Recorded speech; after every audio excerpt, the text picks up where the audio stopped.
Hi,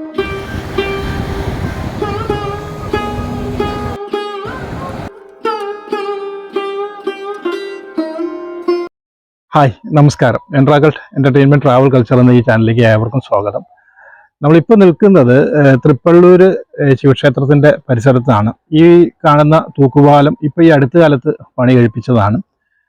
പിന്നെ എന്താണ് പ്രധാനപ്പെട്ട കാര്യം എന്ന് വെച്ച് കഴിഞ്ഞാൽ, കഴിഞ്ഞ 2 ആഴ്ചയായിട്ട് എനിക്ക് വീഡിയോ ഒന്നും അപ്ലോഡ് ചെയ്യാൻ കഴിഞ്ഞില്ല. അതിന് 2 കാരണങ്ങളാണ് പ്രധാനമായിട്ടുണ്ടായിരുന്നത്. ഒന്നാമത്തെ ഒരു കാരണം എന്ന് പറയുന്നത്, വീഡിയോ അങ്ങ് ഫ്രീസായിപ്പോയി, അല്ലെങ്കിൽ ചാനൽ തന്നെ മൊത്തം ഫ്രീസായി പോയ ഒരവസ്ഥയിലായിരുന്നു. യൂട്യൂബിലേക്കൊക്കെ മെസ്സേജൊക്കെ ചെയ്ത് അവരത് റിക്കവറൊക്കെ ചെയ്ത് അത് വെരിഫൈ ചെയ്തിട്ട് ഇപ്പോൾ ചാനൽ ജസ്റ്റ് ഒന്നായിട്ടുണ്ട്. എന്നാലും നമ്മൾ എടുക്കുന്ന എഫേർട്ടിനനുസരിച്ചിട്ടുള്ള വ്യൂസ് കിട്ടുന്നില്ല. അപ്പോൾ പെട്ടെന്ന് മൂഡൊക്കെ ചേഞ്ച് ആകും, ചിലപ്പോൾ വേണ്ട വീഡിയോ എടുക്കണ്ടെന്നൊക്കെ തോന്നും.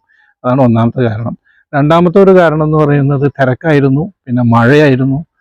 അപ്പോൾ ജോലി തിരക്കും കാര്യങ്ങളൊക്കെ ഉണ്ടായിരുന്നു, അതുകൊണ്ടാണ് അത് ചെയ്യാതിരുന്നത്. അപ്പോൾ എന്തായാലും നിങ്ങളുടെ സപ്പോർട്ടും നമ്മുടെ സബ്സ്ക്രൈബേഴ്സിൻ്റെ ആ ഒരു സ്നേഹവും ഒക്കെ എനിക്ക് ഫീൽ ചെയ്യുന്നുണ്ട്. അതുകൊണ്ടാണ് ഞാൻ വീണ്ടും വീഡിയോ ചെയ്യാമെന്ന് വിചാരിച്ചത്. അപ്പോൾ നമുക്ക് പാലക്കാടിൻ്റെ ചരിത്രം, പാലക്കാടിൻ്റെ ഉൾപ്രദേശങ്ങളിലുള്ള സ്ഥലങ്ങൾ, ഇപ്പോൾ നമ്മൾ കാവശ്ശേരിയും പാടൂരും മറ്റു ഭാഗങ്ങളൊക്കെ നമ്മൾ കഴിഞ്ഞ പ്രാവശ്യത്തിൽ പറഞ്ഞല്ലോ. ആലത്തൂർ, തൃപ്പള്ളൂർ, അല്ലെങ്കിൽ പല്ലശ്ശന, പല്ലാവൂർ, അങ്ങനെ പോവാം. നമുക്ക് കൂടല്ലൂർ. ആ യാത്രയിൽ നിങ്ങൾ എൻ്റെ കൂടെ സഞ്ചരിക്കുക. അപ്പം നമ്മൾക്ക് കാണുന്ന കാഴ്ചകളൊക്കെ നമുക്ക് പറഞ്ഞു തരാം. അതുപോലെ ഈ ശിവക്ഷേത്രത്തിനെ കുറിച്ചിട്ടുള്ള കാഴ്ചകൾ പറഞ്ഞു തരാം. അപ്പോൾ നിങ്ങളുടെ എല്ലാ സപ്പോർട്ടും പ്രതീക്ഷിച്ചുകൊണ്ട് നമുക്ക് യാത്ര തുടരാം.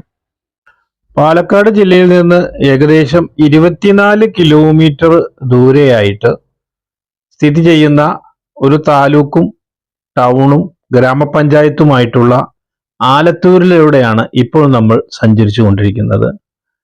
ചരിത്രപരമായിട്ട് ഒരുപാട് പ്രാധാന്യമുള്ള ഒരു സ്ഥലമാണ് ആലത്തൂർ. ആലത്തൂർ എന്ന് പറയുന്ന ഈ പ്രദേശം ഒരു പാർലമെന്റ് മണ്ഡലവും അസംബ്ലി മണ്ഡലവും കൂടിയാണ്. ഇരുകരയും മുട്ടി ഒഴുകുന്ന ഗായത്രി പുഴയുടെ തീരത്തുള്ള ഒരു മനോഹരമായ ഒരു നഗരം കൂടിയാണ് ആലത്തൂർ. ആലത്തൂർ എന്ന് പറയുന്ന ഈ പ്രദേശം അല്ലെങ്കിൽ താലൂക്ക് ഏകദേശം 19.62 കിലോമീറ്റർ സ്ക്വയർ വിസ്തൃതിയുള്ള ഒരു താലൂക്കാണ്. ആലത്തൂരിലെ പ്രധാനപ്പെട്ട തൊഴിൽ മേഖല എന്ന് പറയുന്നത് കൃഷി തന്നെയാണ്. ധാരാളം റബ്ബർ മരങ്ങൾ ഉൾപ്രദേശങ്ങളിലൂടെ പോയി കഴിഞ്ഞാൽ നമുക്ക് കാണാൻ കഴിയും.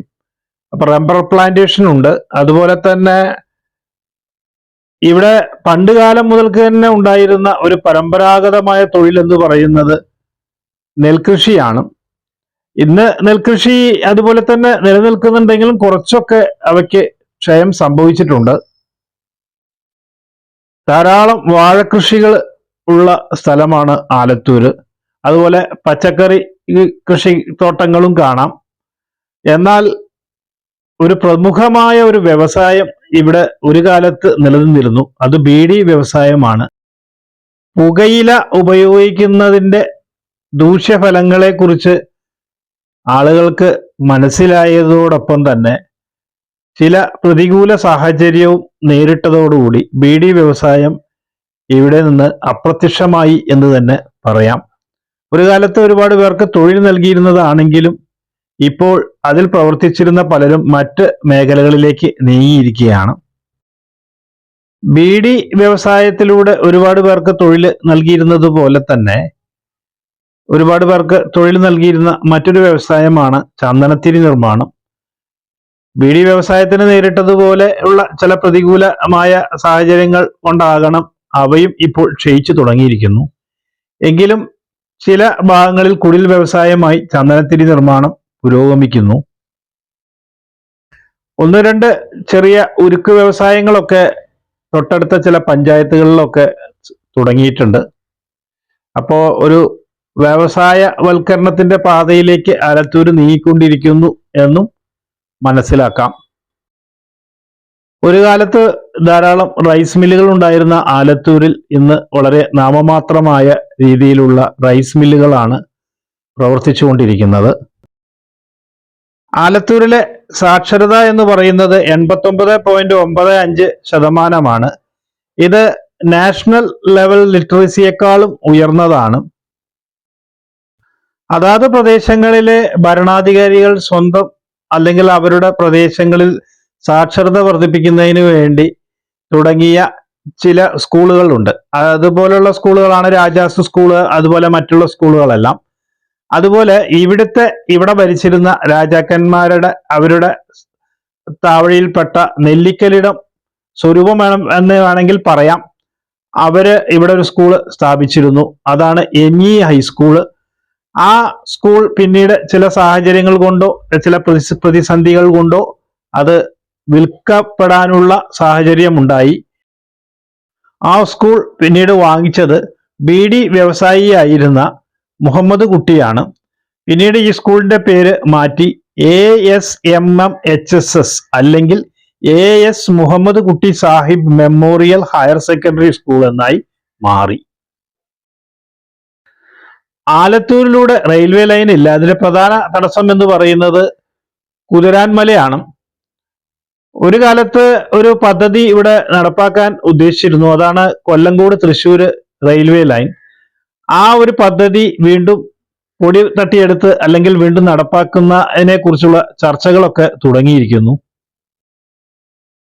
ആലത്തൂർ താലൂക്കിൽ പെട്ട പഞ്ചായത്തുകളാണ് ആലത്തൂർ, എരുമയൂർ, കണ്ണമ്പ്ര, കാവശ്ശേരി, കിഴക്കഞ്ചേരി, കോട്ടായി, കുത്തന്നൂർ, കുഴൽമന്ദം, മാത്തൂർ, മേലാർക്കോട്, പെരിങ്ങോട്ടുകുറിശി, പുതുക്കോട്, തരൂര്, തേങ്കുറിശി, വടക്കഞ്ചേരി, വണ്ടാഴി.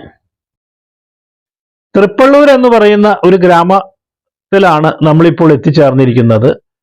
ഈ പ്രദേശത്തിന്റെ ഒരു പ്രധാനപ്പെട്ട ഒരു ആകർഷണ കേന്ദ്രം എന്നും അതുപോലെ തന്നെ ഒരു ഭക്തി കേന്ദ്രമായിട്ടും ഒക്കെ അറിയപ്പെടുന്ന ഒരു ആരാധനാലയമുണ്ട്. അതാണ് തൃപ്പള്ളൂർ മഹാശിവക്ഷേത്രം. അവിടേക്ക് ഈ ഭാഗത്ത് നിന്ന് കടക്കാൻ ഒരു തടസ്സമുണ്ടായിരുന്നു. അതായത് ഗായത്രി പുഴ തന്നെയായിരുന്നു അത്. അതിന് കുറുകെയായിട്ട് ഈ അടുത്ത കാലത്ത് പണി കഴിപ്പിച്ചതാണ് ഈ ഒരു തൂക്കുപാലം. ശ്രീ പ്രസേനന്റെ MLA ഫണ്ടിൽ നിന്ന് 5 കോടി രൂപ ചെലവാക്കിയാണ് ഈ ഒരു തൂക്കുപാലം പണിതിരിക്കുന്നത്. ഈ പ്രദേശത്തുള്ളവർക്ക് ഈ ക്ഷേത്രത്തിലേക്ക് പോകണമെന്നുണ്ടെങ്കിലും അപ്പുറത്തേക്ക് കടക്കണമെന്നുണ്ടെങ്കിലും ഏകദേശം ഒരു 2-3 കിലോമീറ്റർ ചുറ്റി കറങ്ങി വരണം, അല്ലെങ്കിൽ തോണിയിലൂടെ കടക്കണമായിരുന്നു. അപ്പൊ ഈ ഒരു തൂക്കുപാലം വന്നതോടുകൂടി ഇവിടേക്ക് അക്കരയ്ക്ക് എത്തിച്ചേരാൻ ഒരു എളുപ്പമായ മാർഗമായി.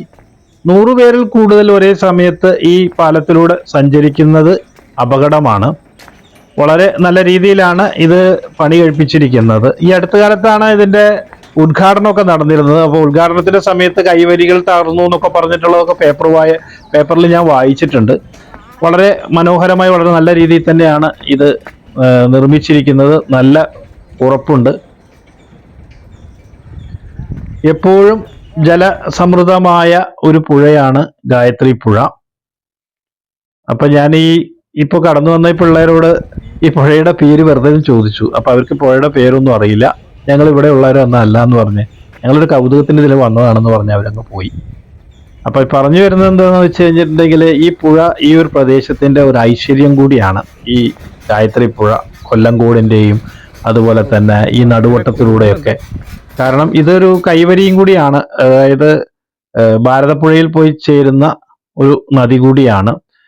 ഇതിന്റെ ആ ഒരു നദിയുടെ പരിസരമൊക്കെ എപ്പോഴും നമുക്ക് കാണുമ്പോൾ ധാരാളം കണ്ണിന് വളരെയധികം കുളിർമ നൽകുന്ന കാഴ്ചകളാണ്. അപ്പൊ എന്തായാലും MLA ഫണ്ടിൽ നിന്ന് ഇങ്ങനെ ഒരു പദ്ധതിക്ക് തുടക്കം കുറിച്ച MLAയും അതുപോലെ തന്നെ ഇവിടെയുള്ള നാട്ടുകാരെയൊക്കെ നമുക്കൊന്ന് അഭിനന്ദിക്കാം. ഇതൊരു ടൂറിസ്റ്റ് കേന്ദ്രം കൂടി ആക്കി മാറ്റാനുള്ള ശ്രമമാണ്. ഇവിടെ വലിയ ഹൈമാസ്റ്റ് വിളക്കുകളും അതുപോലെ ആളുകൾക്ക് വന്നിരിക്കാനുള്ള പവലിയൻ പോലെയൊക്കെ നിർമ്മിച്ചിട്ടുണ്ട്. അതുപോലെ ഇവിടെ കഫ്റ്റീരിയ പോലെ ഒരു ഇത് വന്നിട്ടുണ്ട്. വളരെ മനോഹരമായ പ്രദേശം. വൈകുന്നേരത്തൊക്കെ വന്നിരുന്ന് കാറ്റൊക്കെ കൊള്ളാൻ പറ്റും. അപ്പോൾ നമ്മൾക്ക് ഇപ്പുറം കടന്ന് നമ്മൾ ആദ്യം കാണുന്നത് ഈ ക്ഷേത്രത്തിൻ്റെ കിഴക്കേ ഒരു കവാടമാണ്. ഇതിന് പഴക്കം എന്ന് ചോദിച്ചു കഴിഞ്ഞാൽ വളരെ അധികമായി ഞാനിവിടെ ചോദിച്ചു. ക്ഷേത്രത്തിൻ്റെ ഉള്ളിൽ തന്നെയുള്ള ആ ക്ഷേത്രത്തിന്റെ ദേവസ്വത്തിൽപ്പെട്ട ഒരു ജീവനക്കാരനാണെന്ന് തോന്നുന്നു. അദ്ദേഹത്തോട് ചോദിച്ചു എത്ര വർഷം പഴക്കമുണ്ടെന്ന് ചോദിച്ചു. ഉടനെ അദ്ദേഹം പറഞ്ഞു ഇത് 1000 കണക്കിന് വർഷം പഴക്കമുണ്ട് എന്ന് പറഞ്ഞു. വേറെ ഒന്നും പറഞ്ഞില്ല. കൃത്യമായിട്ട് കണക്കറിയുന്നില്ല. ഞാൻ വായിച്ചു നോക്കിയപ്പോൾ എനിക്ക് കിട്ടിയത്, ഒരു രേഖയിൽ നിന്ന് കിട്ടിയത് അതായത് 12-ാം നൂറ്റാണ്ടിലാണ് ഇത് പണി കഴിപ്പിച്ചതെന്നാണ് ഒരു രേഖയിൽ ഞാൻ വായിച്ചപ്പോൾ കണ്ടത്. അതായത് അതില് ഇത് പെരുമാളിന്റെ കാലത്താണ് ഈ ക്ഷേത്രം നിർമ്മിച്ചതെന്നാണ് പറയുന്നത്. പിന്നെ ഐതിഹ്യങ്ങൾ ഒരുപാടുണ്ട്. പിന്നെ ക്ഷേത്രത്തിന്റെ നല്ല മനോഹരമാക്കിയിട്ട് ക്ഷേത്രം നവീകരിച്ചിട്ടുണ്ട്. ഇതൊരു പഴയൊരു കെട്ടിടമാണ്, അധികകാലം പഴക്കം ഉണ്ടാവില്ല എന്ന് വിചാരിക്കുന്നു. കെട്ടിടത്തിന്റെ ആ പഴമ കണ്ടപ്പോൾ വെറുതെ ജസ്റ്റ് ഒന്ന് കയറി നോക്കുന്നതാണ്. അപ്പോൾ ഈ ക്ഷേത്രത്തിന്റെ ഐതിഹ്യങ്ങളും കാര്യങ്ങളും ഞാനിങ്ങനെ വഴിയെ പറഞ്ഞു തരാം. ഇതൊക്കെ പൊളിച്ചു കളയാനുള്ളതാണോ അല്ല ഇതിനെ നിലനിർത്താൻ വേണ്ടിയിട്ടാണോ എന്നറിയില്ല. അവിടെ ഒരു കമ്മ്യൂണിറ്റി ഹാള് നിർമ്മിച്ചിട്ടുണ്ട്. ഇതിൻ്റെ ഇപ്പുറത്ത് തന്നെ പഴയ ഒരു ദേവസ്വത്തിൻ്റെ ഇതിൻ്റെ ഓഫീസായിരിക്കണം. എന്തായാലും ഇവിടെ കുറേ പണികളൊക്കെ നടന്നുകൊണ്ടിരിക്കുന്നുണ്ട്. വളരെ പഴമ ഫീൽ ചെയ്യുന്നുണ്ട് ഈ ഭാഗത്തേക്ക് വരുമ്പോൾ. അപ്പോൾ പണി കംപ്ലീറ്റ് തീർന്നിട്ടില്ല. ഇതിൻ്റെ മതിലുകളൊക്കെ ഒന്ന് വെള്ള പൂശിയിട്ടുണ്ട്. ഇവിടെ കുറച്ച് എന്താ പറയുക, ഇൻ്റർലോക്കുകളൊക്കെ ഇട്ടിട്ടുണ്ട്. ഇത് ഈ അടുത്ത കാലത്ത് പണി കഴിപ്പിച്ചതായിരിക്കണം ഈ കവാടം. നമുക്ക് ക്ഷേത്രത്തിൻ്റെ ഉള്ളിലേക്ക്, അതായത് അകത്ത് ഫോട്ടോ എടുക്കാൻ പറ്റില്ല, ഇവിടെയൊക്കെ ചെയ്യാം. അപ്പോൾ ഈ ക്ഷേത്രത്തിൻ്റെ ഐതിഹ്യം പറയുകയാണെങ്കിൽ ഈ ഗായത്രി പുഴയുടെ തീരത്തുള്ള ഒരു മഹാശിവക്ഷേത്രമാണിത്. ഇവിടെ നല്ല മനോഹരമായ വലിയൊരു കുളമുണ്ട്. കുളത്തിൻ്റെ ഭാഗത്ത് ഞാൻ കാണിച്ചു തരാം. ഇതാണ് കുളം. നല്ല ഗായത്രി പുഴയുടെ തൊട്ടടുത്ത് തന്നെയാണ്. നല്ല വലിയ വിശാലമായ കുളം, നല്ല വൃത്തിയുള്ള കുളം, ഇറങ്ങി കുളിക്കാൻ തോന്നും. അത്രയും നല്ല മനോഹരമായിട്ട് ഒരു സംരക്ഷിച്ച് നിർത്തിയിട്ടുണ്ട്. അപ്പോൾ ഇവിടുത്തെ പ്രതിഷ്ഠ എന്ന് പറയുന്നത് പരമശിവൻ, അതുപോലെ മഹാവിഷ്ണുവിൻ്റെ അവതാരങ്ങളായിട്ടുള്ള നരസിംഹമൂർത്തി, ശ്രീകൃഷ്ണൻ. അപ്പോൾ കിഴക്കോട്ട് ദർശനമാണ്. അതുപോലെ തന്നെ ഇവിടുന്ന് ഞാൻ അങ്ങോട്ട് പോകുന്നില്ല, കാരണം അവിടെ ആരോ കുളിക്കുന്നുണ്ടെന്ന് തോന്നുന്നു. അതുകൊണ്ട് ഞാൻ ഇവിടെ നിന്ന് ഷൂട്ട് ചെയ്യാണ് പുറത്തരയിലേക്ക്. അപ്പം ഇതിൻ്റെ ഐതിഹ്യങ്ങളും കാര്യങ്ങളെ കുറിച്ച് ചോദിക്കുമ്പോൾ ഒന്നുമില്ല. ഇവിടുത്തെ ജീവനക്കാരോട് ഇത് ചോദിച്ചാൽ അത് മാത്രം 1-2 വാക്കിൽ മറുപടി പറയുക എന്നല്ലാതെ കാര്യമായിട്ട് അവരൊന്നും എൻ്റർടൈൻ ചെയ്യുന്നത് പോലെ എനിക്ക് തോന്നിയില്ല. എങ്കിലും അവർ പറഞ്ഞു തരുന്നുണ്ട്. ഇവിടുത്തെ ഐതിഹ്യം പലതുമാണ് പറഞ്ഞു കേൾക്കുന്നത്.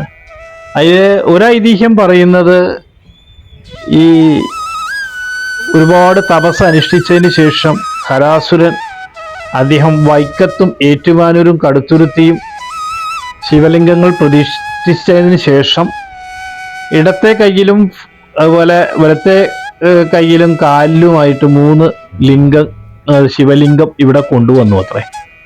അപ്പൊ ഇവിടെ വളരെ ഈ പ്രദേശത്ത് കൂടെ വന്നപ്പോൾ ക്ഷീണിച്ച സമയത്ത് ഇത് ഒരു ശിവലിംഗം ഇവിടെ പ്രതിഷ്ഠിച്ചതാണെന്ന് പറയുന്നു. വേറൊരു ഐതിഹ്യത്തിൽ പറയുന്നത് ഇടത്തെ കയ്യിലും വലത്തെ കയ്യിലും അതുപോലെ തന്നെ പല്ലിൽ കടിച്ചിട്ടാണ്, പല്ല് കടിച്ചുകൊണ്ടാണ് ഒരു ശിവലിംഗം കൊണ്ടുവന്നത് എന്നും കാണാനുണ്ട്. അങ്ങനെയാണ് പല്ലാവൂര് വന്നതെന്ന് പറയുന്നു. അപ്പോൾ ഈ തൃപ്പല്ലാവൂര്, അയലൂര്, തൃപ്പാളൂർ ഈ 3 പ്രദേശങ്ങളിലാണ് ഈ ശിവലിംഗങ്ങൾ പ്രതിഷ്ഠിച്ചതത്രേ. അപ്പൊ ഇവിടുന്ന് വടക്കു ഭാഗത്ത് ചെറുതായിട്ട് ഇങ്ങനെ വെള്ളം കെട്ടി നിൽക്കുന്ന ഒരു കുളം പോലെ, ഒരു കാലത്ത് കുളമായിരിക്കാം, പിന്നീട് അത് തുറന്നതാണോ അല്ല പാടമാണോ എന്ന് കൃത്യമായിട്ട് അറിയുന്നില്ല. അതിന്റെ അവിടെ ഒരു ക്ഷേത്രമുണ്ട്, ശ്രീ കുറുമ്പക്ഷേത്രം. നല്ല ഭക്തിസാന്ദ്രമായ അന്തരീക്ഷം ഉണ്ടാക്കുന്ന രീതിയിലാണ് ഈ ക്ഷേത്രം. ക്ഷേത്രത്തിന്റെ പുനരുദ്ധാരണ പ്രവൃത്തികളെല്ലാം നടന്നുകൊണ്ടിരിക്കുന്നുണ്ട്. അപ്പോൾ ക്ഷേത്രത്തിന്റെ അകത്ത് ഷൂട്ട് ചെയ്യാനുള്ള പെർമിഷനൊന്നുമില്ല. അതുകൊണ്ട് ക്ഷേത്രത്തിന്റെ അകത്തെന്ന് പറയുന്നത് ഇവിടുത്തെ ശ്രീകോവില് വൃത്താകൃതിയിലാണ്. അതുപോലെ തന്നെ ശ്രീകൃഷ്ണന്റെ ശ്രീകോവില് സമചതുരത്തിലാണ്. ഗണപതി, അയ്യപ്പൻ, നാഗദൈവങ്ങൾ, ഹനുമാൻ, സുബ്രഹ്മണ്യൻ, ഭഗവതി ഇവയൊക്കെ ഉപപ്രതിഷ്ഠകളാണ്. ഇപ്പം ഡെയിലി ദിവസേന 3 പൂജ ഇവിടെ നടക്കുന്നുണ്ട്. ശിവരാത്രിയാണ് പ്രധാന ഉത്സവം. ചരിത്രങ്ങൾ ഉറങ്ങുന്ന എല്ലാ ചരിത്രങ്ങളും കണ്ടും കേട്ടും അവയ്ക്കെല്ലാം സാക്ഷിയാകേണ്ടി വന്ന ഗായത്രിപ്പുഴ മന്ദമായി ഒഴുകുകയാണ്. സാമൂതിരിയുടെ പടയോട്ടങ്ങൾ നടന്ന നടുവട്ടം പ്രദേശങ്ങളിൽപ്പെട്ട ഈ പ്രദേശത്തിലൂടെ ആ ചരിത്രങ്ങളെല്ലാം ഓർത്തുകൊണ്ട് നമ്മൾ അടുത്ത ലക്ഷ്യത്തിലേക്ക് യാത്ര ചെയ്യുകയാണ്. എല്ലാവർക്കും നന്ദി.